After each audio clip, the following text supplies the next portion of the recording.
Next up, we have IP in the toy industry with Frank Sardone. Frank?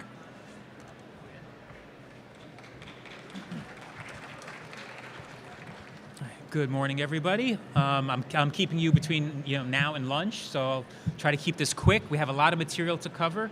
What I'd like to do with this presentation is kind of give an overview of IP, intellectual property, the differences between patents, trademarks, copyrights, to try to give you a sense of what each one is, what they do, what they protect, and how they're different, right? Intellectual property, IP, intangible creations of the mind, intellectual property instead of real property. Four things: patents, trademarks, copyrights, oh, and yes, trade secrets. More important now than ever before with AI, codes, formulations, chemistry, some products out there on the floor that are trade secreted. But these are the four things of intellectual property I'd like to walk you through as quickly as possible and leave some time for questions and answers. I've been doing this for 25 years, happy to be here, present, kind of educate, and then questions and try to, help everybody along. So intellectual property, again, four different types. We have patents, right? Protects an inventor's systems, widgets, the process. Think of the Super Soaker, right? Trademarks, right? It's the brand, it's the name of the company. Coca-Cola, the swoosh, the colors. Copyrights. Copyrights are great. The instructions, the author, the music, the sounds, things that are protected by copyright. And then trade secrets, like the silly putty, right? Whatever material that silly putty is, that's a secret. You didn't have to patent that. It's a secret for as long as it's able to be contained and maintained as a secret, right? So what is IP? Again, we're looking at this specific example, Square Shooters as a game. It's got three different things that are intellectual property associated with it. It's got a patent, right? And you can see it there, the patent. It's also got copyright for the artwork that's associated with it. And it's also got the trademark for Square Shooter. So one item, one product is covered by three different things. And trade secrets we'll talk about in a little while, but no trade secret here, unless it's online and there's some code or something that you don't want to share the code with the public, right? So who are IP attorneys? I'm an IP attorney. There's two different types of IP attorneys: prosecutors and litigators. Prosecutors, that's what I do, is I help clients. I'm an attorney. I have a law degree. I also have a degree in mechanical engineering. So I'm able to kind of communicate between myself and the patent office what the invention is to try to secure your rights there. So we have degrees in the hard sciences, like I said, mechanical engineering. At my firm, we have 25 attorneys, and that's all we do is intellectual property. So there's chemists, physicists, scientists, biochemistry, you name it, electronics, engineering. We can handle any aspect of it. And we work with the U.S. Patent and Trademark Office, right? You might heard of them, but that's where you need to go to register and file in the United States. The Library of Congress. Why the Library of Congress? Because that's who governs copyrights, the Library of Congress. Other departments and agencies as well, with regards to freedom to operate and stuff and work that we do, we might interface with other agencies for different things. And the litigators. Litigators might be like myself, certainly have degrees in law, but they're going to go to court and they're going to assert and defend your rights in the court system. So they may be prosecutors, but they're usually in the court system fighting or defending somebody else's rights, federal or state. Right? Where do you find us? Well, you can find us at your local bar associations, at the U.S. Patent and Trademark Office. You can go right there to the source. We're registered there. We have a license number there, so you can find us by our license numbers. Local inventor meetings. You might have local inventor meetings in your communities. Industry associations, the Toy Industry Association, right? I'm registered here. You can find us here. I'm presenting here. Different conferences around the globe. Referrals and recommendations. These are great, right? You've done work for somebody else. You're looking for somebody. You're having a conversation. Hey, who did you use? How was your experience? What was it like? Right? The internet, Google search, great. But do your due diligence. Because, we're going to have a relationship for years. So you're going to want to find the right match of who you're going to work with, the right, fit. Some people might be more aggressive, might be the not right fit for you, but it's going to be a long process, so you're not going to be in and out in a few weeks or a few months, right? Patent protection, right? Patent protection covers your ideas that are new, useful, not obvious. So not everything is patentable. It covers you as the inventor. So if you're not the inventor, you're not going to be able to get a patent, right?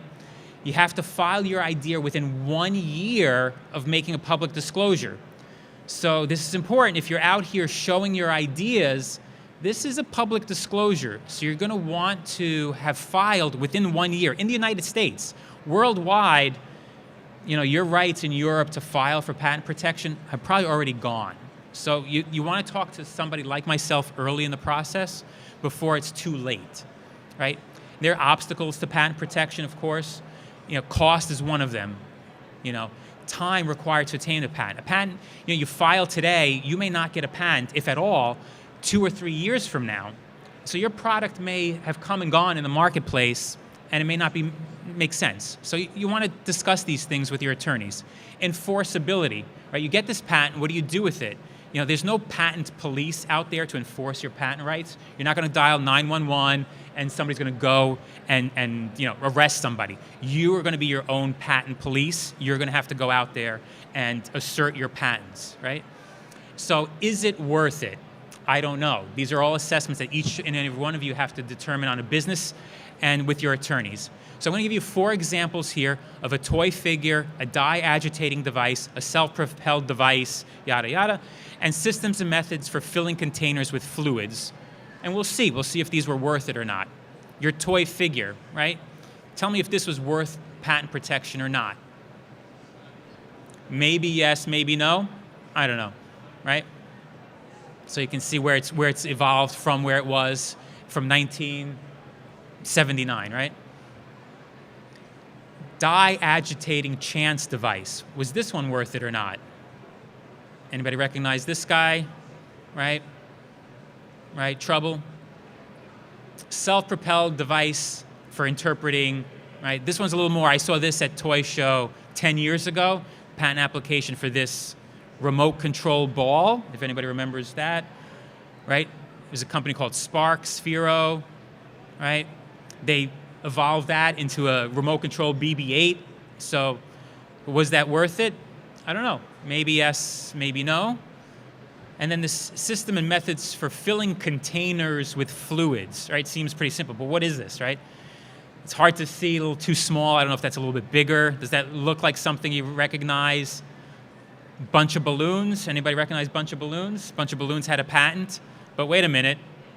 Bunch of balloons, and there's Balloon Bonanza. What happened there? It looks the same. What's going on there? How's that possible? Well, there was a lawsuit. A bunch of balloons. The patent owner, they actually won an injunction to stop telebrands from selling Balloon Bonanza.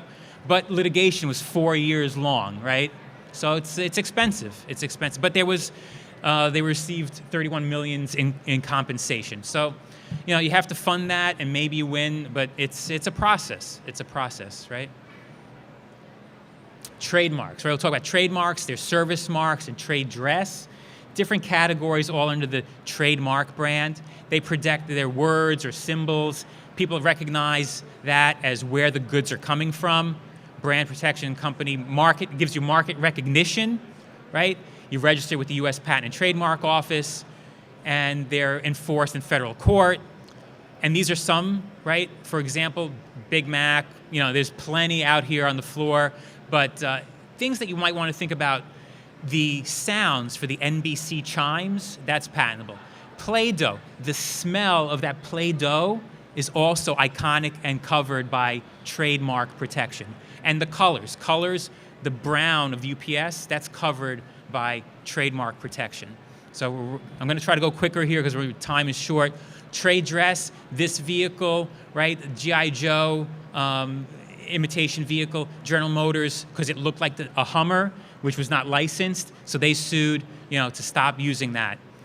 Copyrights, right, cover the expression, the artwork, right? We don't want to get too much into this, but think about your packaging, what you're using there, the game board, the cards, the artwork, all that stuff is covered by copyright. The game, the Pac-Man, copyrightable material. Limits on copyright protection, it's a little small, but It's an expression of the idea, but not the idea itself. For example, here you have a game that was the same game, but they used different artwork to do it, which was fine because while the gameplay was the same, the artwork was very different. So think about apples to apples. Anybody played apples to apples, right? You're familiar with that? How much different is that compared to Games Against Humanity, right? Very similar, almost the same gameplay, but very different artwork, very different copyrighted material. So think about that when you're working on your products and your games. Mistakes in copyright, you think, hey, I can do this. You know, if you're waiting until waiting until after you're being ripped off to register, that's too late. You want to probably register before then your copyrights. You know, relying on a poor man's copyright, right, which is like mailing it to yourself. That's not going to be sufficient. Years ago, you would mail it to yourself in an envelope and keep it sealed with a date stamp from the post office. That's really not going to be enough. You know, and so you have things, you know, if you'll copy less than 30%, I should be okay. If I copy only 200 words, I should be okay. Those things really don't fly. So you want to talk to your attorneys, you know, what are you doing? So look at it, Robert Cop, looks like the iconic RoboCop. Or what about, you know, ill-tempered birds? Anybody familiar with ill-tempered birds? No? Angry, ill-tempered? Anyway, so just a few examples of what's out there, what we've seen out there.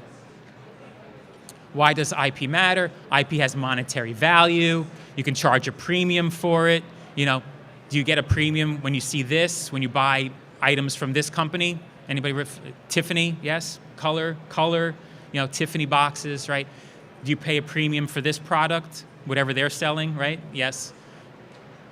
Right. Starting a toy company, a lot of hurdles to starting a toy company. I'm going to shoot through these real quick. Research the marketplace, your competition, register the business name with the Attorney General, social media. Social media is important. You have a presence on social media, accounting, marketing, right? Innovate. This is where I come in. Innovate, you know, patents, trademarks, copyrights. More starting a toy company, you know, information, right? Source manufacturing, source shipping, inventory, obtain insurance, consider licensing, product testing, UL testing, right? You know, you might need if you have any electronic components in your products. Choking hazards, the fall test that Matt Nuccio spoke about, Prop 95 in California, all these things, a lot of hurdles, you know, but things you want to think about. Quickly kind of leave some time. Examples. Anybody recognize this, right? What is this covered by? It's covered by, click a patent. There's the patent for it, right? Trademark, trade dress. There's the registration for lava, not lava lamp, but lava. And then here's the shape of the lamp itself has a trade dress protection, right? So different things that apply to that. And then trade secret, I talk about this because nobody really knows, while the patent talks about the materials that's in the lava lamp, the exact formula wasn't really disclosed. So they kept that as trade secret to get that nice fluid and temperature right, you know, so that's all part of that. This guy, anybody recognize this guy? Iconic, you know, patent, there's his patent, right? Was it worth it? You know, maybe yes, maybe no. Trade dress, now trademark, Transformers, everybody knows, Hasbro has, right, copyrights, the boxes, the packaging. This is mine from my childhood on my shelf somewhere, right? And then a few other ones you want to get to. This guy, a little small, Voltron, anybody recognize Voltron? Same kind of thing, same thing as Transformers, packaging, you know, sold online for $240. Licensing, right? Funko Pops, right? They took it, and all these characters now have a Funko. They licensed the brand to Funko, and they create all these characters. Power of marketing, Slanket versus Snuggle, right? If your product is the same as somebody else, anybody recognize the Slanket or the Snuggle? Are they different? Are the products really different? No, but why is one? You know, Slanket was actually first to produce the product, but really nobody knows the Slanket as much as Snuggle. You know, it's just their branding, marketing, right? It was just that much better than Slanket. And so they, you know, kind of got ahead of them. Iconic patents, right? Super Soaker, you know, R2-D2. This guy was the original Rubik's Cube. Anybody recognize that? And pop sockets, right? got 5 minutes. That was a whirlwind. This is me, my information. Happy to reach out to me, but open the floor for some questions. I'm here, so please.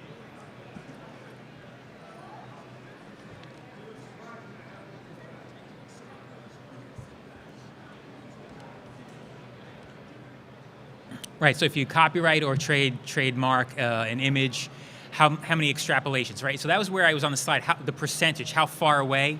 Really, you want to think about, it's the exact same thing, right? So yeah, if your character, like the work of authorship, if you've modified the artwork and changed it, well, it's a whole new thing. And so really you want to, if it's being copied is where you want to fall in that.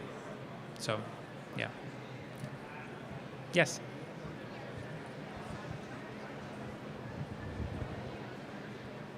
So that's just for patent. That's for the patent world. As far as the other, so trademarks, right? You can put that TM on your trademark, and that's already giving you some common law trademark rights that are in the circle after you've registered with the U.S. Patent and Trademark Office, and they grant you the registration. Then you can convert that TM into the R in the circle, because that means now you're registered with the federal government. So hey, what's the difference? One is that you're using it as a trademark. The other one is you've actually registered it, and the government has given you that stamp of approval.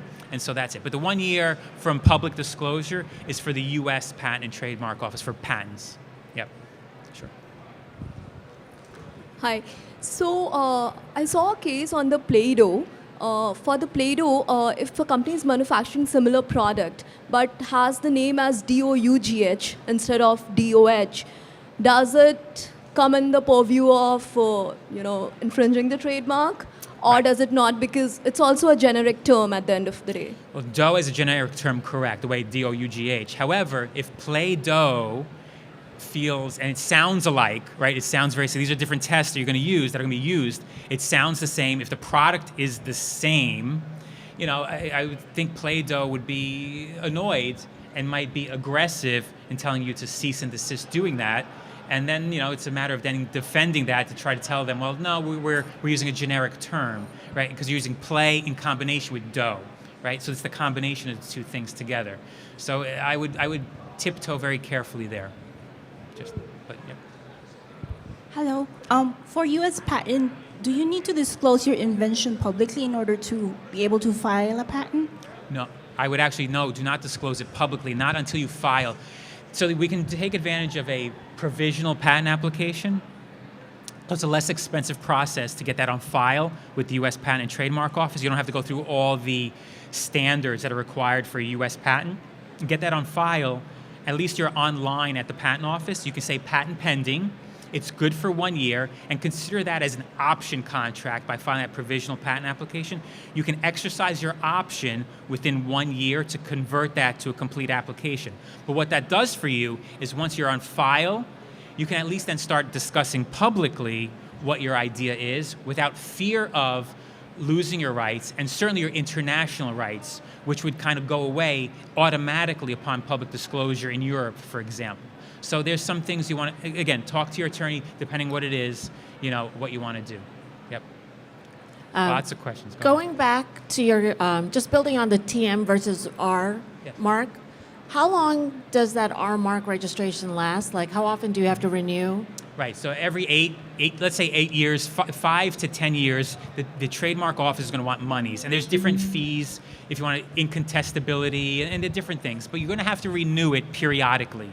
And the trademark office is going to want money for that. Otherwise, they're going to say, well, you're not using it, let the public have access to it. So, and it'll go back into the public domain and somebody else can pick it up and go forward with it. So same with patents, U.S. patents, they're going to want fees every 3.5, 7.5, 11.5 years to maintain the enforceability of your patent. And then it expires after 20 years total. Trademarks can last indefinitely, forever, as long as you're selling product and you're continuing to use it, and you got to pay the government fees, right? So, but there's money associated along the way. What about the copyrights? What's the terms on the copyrights? The copyright is for as long as the author's life plus a whole lot of years later, like 110 years after the author passes away.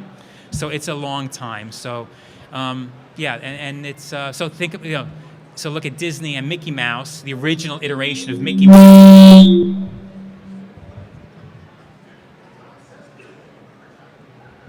Well, there's no copyright by a company. It's got to be an author. There's got to be an artist. It's no. There's no invention by the company. That author assigns it to the company, but there's always an artist. There's an individual. Okay. Time is up. Happy to see you on the side, or find me, email me. Happy to answer questions. You know, we need more time next year. Thank you all.